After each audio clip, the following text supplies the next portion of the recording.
Hello டேய் என்ன hello என்ன இதான் பார்த்து மெசேஜ் பே பண்ணணும்னு வந்துருந்துச்சு. வச்சுட்ட பயந்து உள்ள ஹலோ போன நேற்று நைட்டு போன நேற்று நைட்டு போன டக்குன்னு வச்சுட்டேன்.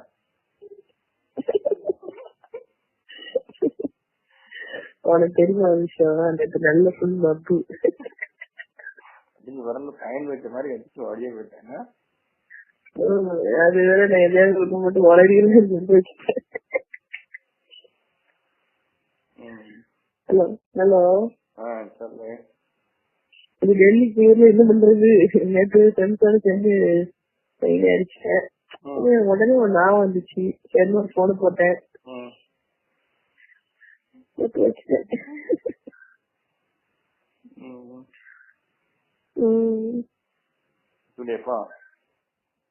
இல்ல தூத்துக்குடி எப்போ? எப்பன்னு தெரியல. ஏன் சென்னையில உள்ள வீடுல அப்படி இருக்கு. தண்ணி கொஞ்சம் வந்திருக்கு, வீட்டுக்குள்ள வரல, படிக்கிற அளவுக்கு சேர்த்துட்டேன். அப்புறம் நீ இருக்க தூத்துக்குடியில அந்த குழம்புல வெள்ளம் அதெல்லாம் கிடையாதா? தண்ணி இன்னும் எடுக்க முடிய மாட்டேங்குது, எடுக்க வெளிய மாட்டேங்குது. ஒருத்தருக்கும் உள்ள கட்ட தண்ணி நிறைய இடத்துல இருக்கணும். மோட்டர் போட்டு இருக்கா? மோட்டர் போட்டு அடிச்சுட்டு இருக்காங்க. மக்கள் ரொம்ப நெகட்டிவா இருப்பாங்கல்ல. ஆமா, அந்தோனி கிரேஷன் அடி வாங்க பார்த்தா, அந்தோனி கிரேஷன் அடி வாங்க பார்த்தா எங்க கேண்டி காலனி அந்த ஏரியா, அந்த ஏரியா தாண்டி ஃபுல்லா தண்ணி இறங்க மாட்டேன்னா அதை திறந்து கீழே இழுத்துட்டாங்க, போக முடியாது. அதுக்கு பிறகு அங்குள்ள தண்ணி என்ன செய்யலாம்னு பேசிட்டு இருக்காங்க இன்னொரு இடத்துல. அந்த வண்ணாக்குடியில விடுங்க அப்படின்னு சொல்லிட்டேன் மோட்டரை போட்டு. பக்கத்துல இருந்த ஃபுல்லா ஒன்னா இருக்க முடியாது. கருத்து போட்டு ஏறிட்டு வந்தாருன்னு அவங்களுக்கு அவ்வளோ இலக்காரமா போச்சோன்னு ஒரு கேட்டேன். இப்போ போயிட்டு சில பண்ணி காமிக்கல, நக்கத்தி சில பண்ணி தலையே காமிக்கல, தெரியாம ஒன்னு ரெண்டு இடத்துல வடிய போயிட்டாப்புல. ஏன்னா அவருக்கு ஏச்சு விழுந்துருமா, நக்கத்தி வரவே இல்லை. எனக்கு உனக்கு நீ சம்மந்தம் இல்லாத மாதிரி ஒழுங்கிட்டு இல்ல. இந்த நேரத்துல சும்மா 4 வருஷம் சொல்லி கொடுத்தது, நான் இருந்தேன்னா நல்லா கேட்க செஞ்சுருவேன், நான் இருந்தேன்னா இருந்தாலும் செய்ய முடியாது, உனக்கு ஆயிடுச்சு வந்துருக்கோம். அப்படிலாம் இல்ல, வேற மாதிரி ஒன்ன மாதிரியா இறங்கி வேலை செய்ய. நான் இருந்தப்ப அதான் எங்க பழைய கமிஷனர் தினேஷ், அவர்தான் இப்ப சிஎம் செல்ல இருக்காரு சரியா. அவர் என்ன பண்ணுவாருன்னா, முதல்ல மழை வர்றதுக்கு முன்னாடியே ஒரு 3 மாசத்துக்கு முன்னாடியே முக்கியமான ஒரு 4 இடம் இருக்கு தூத்துக்குடியில. இந்த காரப்பட்டிக்கு பின்னால ஒண்ணு, அப்புறம் அந்த கடல்ல கிடக்குற இடம் ஒண்ணு, இந்த மாதிரி ஒரு 4 இடம் இருக்கு. அங்க பெரிய பெரிய ஜேசிபி மிஷின்ஸ் எல்லாம் வச்சு அந்த இடம் கிளீன் பண்ணி தூர் வர்றதுக்கு ஒரு 20 லட்சம் செலவு பண்ணுவோம் வருஷத்துக்கு. அது ஃபர்ஸ்ட் டைம் நான் வந்தப்பதான் அந்த அவர் கமிஷனர் சொல்லலன்னு எனக்கு தெரிஞ்சிருக்காரு. அவருக்கு பர்சனல் இன்ட்ரெஸ்ட், ஓகே, அவர் பண்ணுவாரு. அப்ப மழை வந்தப்ப அடுத்த மழையில தண்ணி கட்டிடுச்சு. ஏன்னா அவர் இல்ல, இந்த காக்காக்கு இருந்தா இவன் அந்த வேலையை பண்ணல, ஓகே. அப்போ கொஞ்சம் நஷ்டப்பட்டா, பட் கிழங்குல நான் டக்கு டக்கு டக்குன்னு எடுத்து விட்டேன், அதனால அது தெரியல, ஓகேயா. அப்பதான் நான் ஃபீல் பண்ணேன். போக வேண்டிய கடல் போக வேண்டிய இடத்துல ஃபுல்லா மண்ணை போட்டு மறைச்சாங்க. அதான் அந்த பிளாக்கேஜ் ரிலீஸ் பண்ணணுங்கிறத நான் முதல்ல கட்டிக்கிட்டாங்க. அதுக்கடுத்த வருஷம் என்ன பண்ணிட்டு நான் எடுத்துட்டேன், ஓகேயா. இப்ப இந்த வருஷம் மழை வர்றதுக்கு கொஞ்சம் ஏற்பாடு பண்ணி இருந்திருக்கணும். அது 2வது தண்ணி வெள்ளம் வருதுன்னா ஒரு சாட்டை பார்த்து என்ஜினியர்ஸோட உட்கார்ந்து பேசுற அளவுக்கு அறிவு இல்ல. ஒருத்தருக்கும் ஒண்ணும் தெரிய மாட்டேங்குது. கலெக்டருக்கே அறிவு இல்ல, ரவிக்குமாரே கத்தி, மினிஸ்டர் கத்தி, அவ்வளவு பேருக்கு அறிவு இல்ல. அப்ப என்ன பண்ண முடியும்? அதாவது இப்ப நாளா எப்படின்னா, எனக்கு தூத்துக்குடி ஊரு புதுசு, ஒரு வார்டுன்னு தெரியாது, ஓகேயா. ஆனா எங்க வீட்டுல ஒரு பெரிய சாட்ல வார்டா தெரு தெருவா பேர் எழுதி ஒட்டி பெரிய இது ஒண்ணு வச்சிருப்பேன். டெய்லி குளிச்ச உடனே எனக்கு ஒரு 15 நிமிஷம் நின்று மனப்பாடம் பண்ணுவேன். இந்த தெருக்கு அப்புறம் இந்த தெரு இருக்கு, இது இருக்கு. அப்புறம் கொஞ்ச நாள் 6 மாசம் அப்படி கொஞ்சம் கொஞ்சமா தெரிய மனசுல வர ஆரம்பிச்சு, ஓகே. அந்த மாதிரி ஒரு இன்ஜினியரோட உட்கார்ந்து எங்க இருந்து எந்த ஃப்ளோ எங்க போகணும்னு டிஸ்கஸ் பண்றதுக்கு ஒரு நாலேஜ் வேணும்ல. ஒண்ணுமே தெரியல இவங்களுக்கு. அதுவும் போக தண்ணிய 1 கிலோமீட்டர் தோண்டி கடைசியில் அது கைடிகள் ரோட்ல ஜேசி ஓரமா தோண்டிட்டு தண்ணி ஏற மாட்டேங்குது. அப்புறம் அடுத்த ஏரியா பக்கத்தோட அடுத்த தெரு வழியே அடுத்த இது வழியே பாதை வழியே போடுறாங்க. போட்டு அதுவும் இறங்க மாட்டேங்குது. அது கூட அவங்களால ஃபீல் பண்ண முடியல, உட்காந்து பேச முடியல. அதுக்கப்புறம் பாதி இறங்கி அதுக்கப்புறம் மோட்டர் போட்டு அடிக்காங்க. இப்படிதான் இருக்கு. ஃபுல்லா கோர்ட்ல போய் அவங்களும் பண்ணி சொல்லியிருக்காரு கலெக்டர். 126 மோட்டர் அப்படின்னு சொல்லி சொல்லியிருக்காரு. அங்க 25 மோட்டர் கூட ஓரளவு தூக்கடி. அது எல்லாமே 4 இது 5 இது ஸ்டெர்லைட் கொடுத்த மோட்டரு, கில்வன் மோட்டரு, ஸ்பிக் மோட்டரு எல்லாம். தூத்துக்குடி எப்படி ஜெயிக்குமா எதுக்கு டவுட் தான். மொத்தத்துல அது பாஸ் எல்லாமே மாறி ஒரு 5 வருஷமா 10 வருஷம் வந்துட்டு அடுத்த கொஞ்சம் இருந்து மாறத்தான் செய்யும். இந்த நேரத்துல அப்படி அங்கேயும் நமக்கு அப்படியே பேக் அடிச்சுக்க வேண்டியதான். ஜெயிக்குமா ஜீவன் ஒண்ணும் செய்ய முடியாது. ஜீவனுக்கு நல்ல மார்க் இருக்கும். அனிதா வேற ஒண்ணு வந்துட்டாங்க. இருக்கு. மற்றபடி கட்சி ஓட்டுலாம் கொஞ்சம் சங்கடம். ஆனா ஒரே பிளஸ் பாயிண்ட், ஆப்போசிட் பார்ட்டி ஒன்னா தனித்தனியா போச்சு அப்படின்னா சான்ஸ் நிறைய. தனியா தனியா காங்கிரஸ் தனியா எல்லாம் தனித்தனியா இருந்தா தான்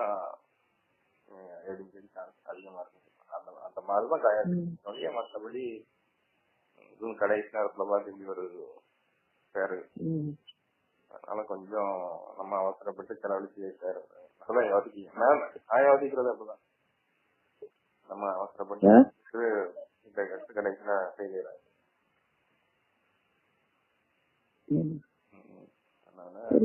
பயமா இருக்கு. நீ நிக்க போற? நீ நிக்க போறியா தெரியல. அம்மா ஏதாவது சொல்லி இறக்கி விட்டாங்கன்னா எங்க வசீகரனுக்கு காயம் தெரிஞ்சுது. டென்ட்ல போட்டு வசீகரன் அவங்க திரையம். ஆமா, அவரு பதவியில வச்சுட்டாங்கல்ல. ஆமா,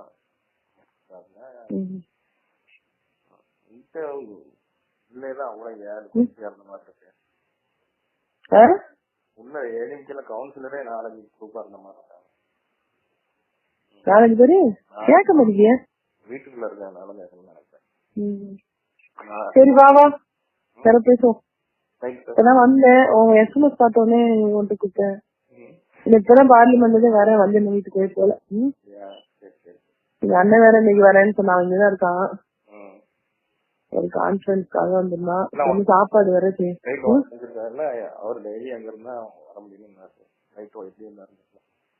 புரியல. டெய்லி அங்கதான் இருந்தாரு. டெல்லியில அங்க இருந்து வர முடியாம இருக்கேன், ஃபிளைட் எல்லாம் கேன்சல் ஆயிடுச்சு அப்படின்னு சொல்லி பேசிட்டு இருந்தாரு.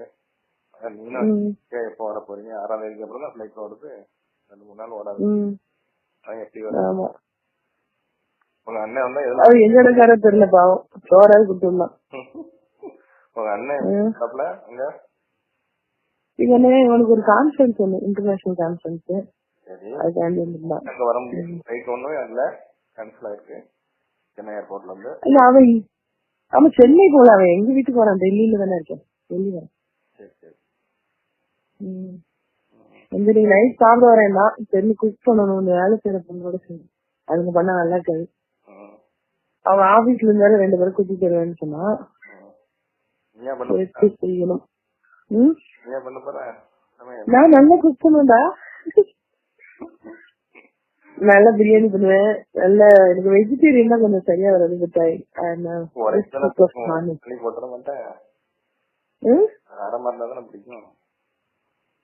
எல்லாமே காரம் தான் பிடிக்கும்.